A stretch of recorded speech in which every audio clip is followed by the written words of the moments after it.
Hi കൂട്ടുകാരെ, ഞാൻ ഇന്നിവിടെ ചെയ്യാൻ പോകുന്ന റവ കേസരിയാണ്. അപ്പം നമുക്ക് ഒന്ന് ഉണ്ടാക്കി കണ്ടാലോ.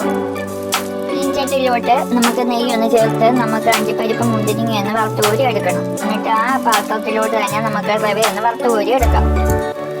അങ്ങനെ വറുത്ത് കിട്ടിയിട്ടുണ്ട്. അപ്പം തണുക്കാനത് മാറ്റി വെക്കാമേ. റവ തണുത്ത് കിട്ടിയിട്ടുണ്ട്. നമുക്ക് ഈ പാത്രത്തിലോട്ട് 2 കപ്പ് വെള്ളം ചേർത്ത് കൊടുക്കാം. അതിനോടൊപ്പം കളർ പൗഡറോ അല്ലെങ്കിൽ മഞ്ഞപ്പൊടിയോ ചേർത്ത് കൊടുക്കാം. എന്നിട്ട് നല്ലപോലെ ഒന്ന് മിക്സ് ചെയ്തിട്ട് ഈ വറുത്ത് വെച്ചിരുന്ന റവ ഇതിലോട്ട് ഇട്ടൊന്ന് നല്ലപോലെ ഒന്ന് കുറുക്കിയെടുക്കണം. എന്നിട്ട് ആവശ്യത്തിന് പഞ്ചസാരയും ചേർത്ത് നല്ലപോലെ കുറുക്കി പാത്രത്തിന് വിട്ട് വരുന്ന വരെ ഒന്ന് ഇളക്കിയെടുക്കണം. എന്നിട്ട് നമുക്ക് വറുത്ത് വെച്ചിരിക്കുന്ന അണ്ടിപ്പരിപ്പ് മുന്തിരിങ്ങയും കൂടി ഒന്ന് ചേർത്ത് കൊടുക്കാം.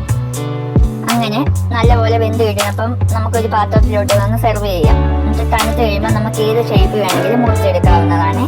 അപ്പോൾ എൻ്റെ ഈ റെസിപ്പി ഇഷ്ടപ്പെട്ടാൽ എല്ലാവരും ഒന്ന് കമൻറ്റ് ചെയ്യാനും ലൈക്ക് ചെയ്യാനും സബ്സ്ക്രൈബ് ചെയ്യാനും മറക്കല്ലേ.